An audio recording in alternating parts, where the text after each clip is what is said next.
दाल पतली कर दो बहू, तुम्हारे माता पिता आए हैं। रात के लगभग 8:30 बज चुके थे। निधि रसोई में रात का खाना बना रही थी और खाना लगभग बन भी चुका था। केवल दाल में तड़का लगाना ही बाकी था।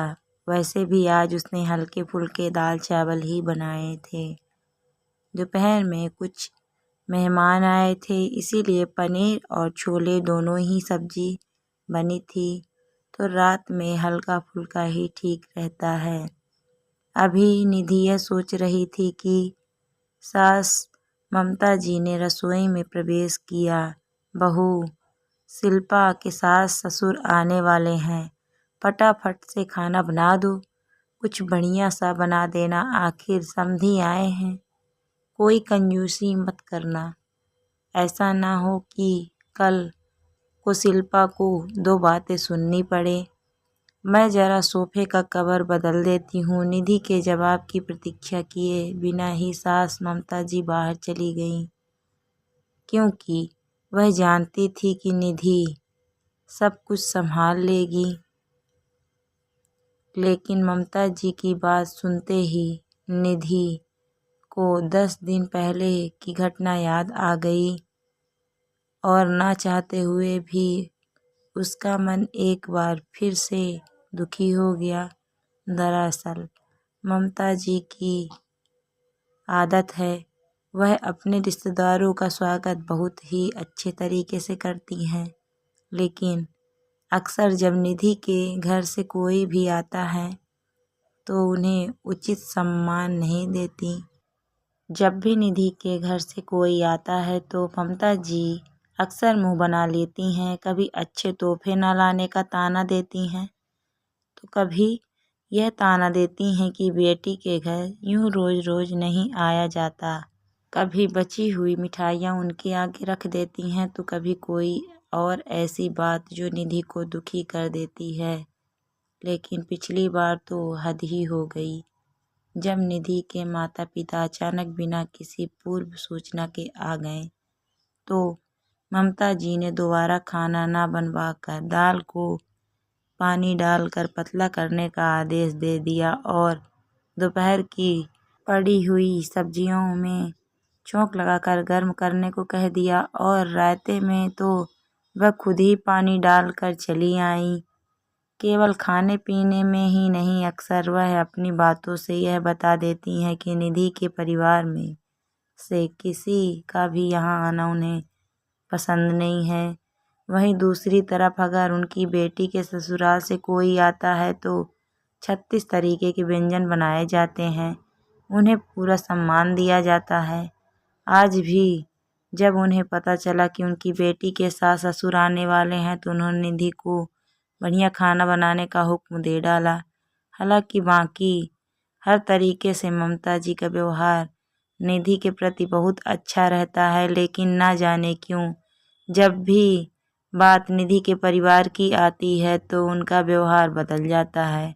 बस यही सोचकर आज निधि की आंखें भर आई। कहते हैं कि किसी के सब्र का इम्तिहान नहीं लेना चाहिए, लेकिन शायद ममता जी यह बात समझ नहीं पा रही थी, इसीलिए बार बार निधि के मायके वालों को अपमान करके वह निधि को दुखी कर रही थी। लेकिन आज न जाने कहां से निधि में भी हिम्मत आ गई। अपने आंसू पोंछकर वह हॉल में आ गई और सोफे की कवर बदलती हुई ममता जी से बोली, मम्मी जी, दीदी के सास ससुर कब तक आएंगे, क्योंकि खाना तो लगभग बन ही चुका है। अरे अभी तो तुझे बोलकर आई हूँ, इतनी जल्दी खाना कैसे बन गया। मम्मी जी वह क्या है ना, दाल चावल तो बन ही गए हैं, दाल में पानी डालकर उसे पतला कर देती हूँ, रायते में भी पानी डाल देती हूँ, और दोपहर वाली जो पनीर और छोले की सब्जी बची हुई है पड़ी है ना, उसे भी थोड़ा सा फ्राई करके तड़का लगा दूंगी। और पूरी का आटा तो दोपहर का बचा हुआ पड़ा ही है, तो एक्स्ट्रा खाना बनाने की कोई ज़रूरत नहीं है। वैसे भी आप ही तो कह रही थी ना, उस दिन की समधिन तो घर की ही होते हैं, वह तो अपने ही होते हैं, वह थोड़ी ना बुरा मानेंगे अगर हम दोपहर का खाना खिला देंगे तो अब दोपहर खाना बनाएंगे तो दोपहर का खाना वेस्ट ही हो जाएगा ना। याद है मम्मी जी आपको उस दिन जब मेरे मम्मी पापा आए थे तब आपने यही कहा था। तो फिर आज भी ऐसा करते हैं। दीदी के सास ससुर भी तो समधी ही हैं, घर के ही हैं, अपने ही लोग हैं, वह थोड़ी ना बुरा मानेंगे। निधि की कही हुई हर बात आज ममता जी को आईना दिखा रही थी और उन्हें यह एहसास करवा रही थी कि आज तक वह निधि के परिवार के साथ कितना गलत कर रही थी। शायद इसीलिए निधि कहने से इतना सब कुछ सुनने के बाद आज निधि से आंख मिलाने के उनकी हिम्मत नहीं हो रही थी, लेकिन फिर भी गलती का एहसास होने पर भी गलती को स्वीकार न करना है ममता जी की फितरत नहीं थी। इसीलिए जल्द ही मिनट बाद उन्होंने चुप्पी तोड़ दी। तोड़ते हुए निधि से कहा, बेटा सबसे पहले तो आज तक जो गलत व्यवहार मैं तुम्हारे परिवार के साथ करती आई हूँ उसके लिए मुझे माफ़ कर देना। दूसरी बात, मैं तुमसे वादा करती हूँ कि जिस तरीके का मैं व्यवहार शिल्पा के ससुराल वालों के साथ में करती हूँ, जिस तरह उन्हें मान सम्मान देती हूँ, वही मान सम्मान और वही अपनापन आपसे मैं तुम्हारे परिवार को भी दूंगी। देर से ही सही, लेकिन मुझ पर गुस्सा करके मुझे दो बातें सुनाकर सही राह दिखाने के लिए थैंक यू बेटा।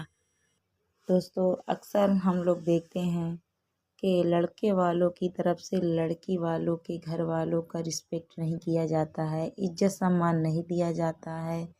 जबकि हर इंसान जो लड़की देता अपना जिगर का टुकड़ा देता है, उनका सम्मान तो बनता है, लेकिन ये बात उनको समझ में नहीं आती है और उनका सम्मान नहीं करते हैं। तो दोस्तों आपको ये स्टोरी कहाँ तक सही लगती है ज़रूर कमेंट सेक्शन में कमेंट करिए और बताइए कि क्या ये सही है या गलत।